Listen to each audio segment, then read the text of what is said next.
টানা বর্ষণে জলাবদ্ধতার দেখা দিয়েছে রাজধানী ঢাকার বিভিন্ন এলাকার সড়ক ও অলিগলিতে। পর্যাপ্ত পানি নিষ্কাশন ব্যবস্থা না থাকায় চরম ভোগান্তিতে পড়েন রাজধানীবাসী। টানা বর্ষণে নগরীর জলাবদ্ধতা, নাগরিক দুর্ভোগ ও আবহাওয়ার খবর জানাতে আমাদের সাথে সরাসরি যুক্ত হচ্ছেন স্টাফ করেসপন্ডেন্ট আবির আহমেদ। এই মুহূর্তে তিনি আছেন রাজধানীর আগারগাঁও এলাকায়। আবির, ঢাকায় জলাবদ্ধতার অবস্থা কেমন দেখতে পাচ্ছেন, আর আবহাওয়া পূর্বাভাসে কি বলা হচ্ছে জানাবেন আমাদের।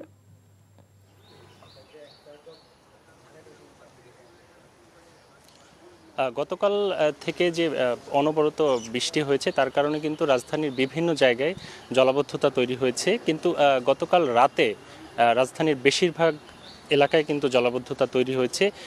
এর ফলে ডিএনসিসি থেকে কিন্তু একটি বার্তা দেওয়া হয়েছিল যে সমস্ত জায়গায় হটলাইন নাম্বার দেওয়া হয়েছিল, যে সমস্ত জায়গায় জলাবদ্ধতা তৈরি হয়েছে সেখানে ফোন দিলে যাতে ডিএনসিসি গিয়ে সেটি নিষ্কাশন করতে পারে। এবং রাজধানীর বিভিন্ন জায়গায় সকাল থেকে ঘুরে যেটি দেখেছি যে বেশ কয়েকটি জায়গায় জলাবদ্ধতা তৈরি হয়েছে এবং খুব বেশি জরুরি প্রয়োজন ছাড়া কিন্তু কেউ বাসা থেকে বের হচ্ছে না এবং যানবাহন রাস্তায় খুব কম দেখা গেছে।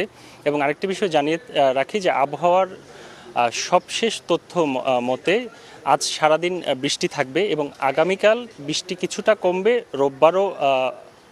বৃষ্টি কিছুটা কমবে, রোববারও বৃষ্টি থাকবে এবং সোমবার থেকে আবহাওয়া পরিস্থিতি স্বাভাবিক হতে পারে। এখন পর্যন্ত আবহাওয়া অধিদপ্তর থেকে এটি জানা গেছে। মালিহা।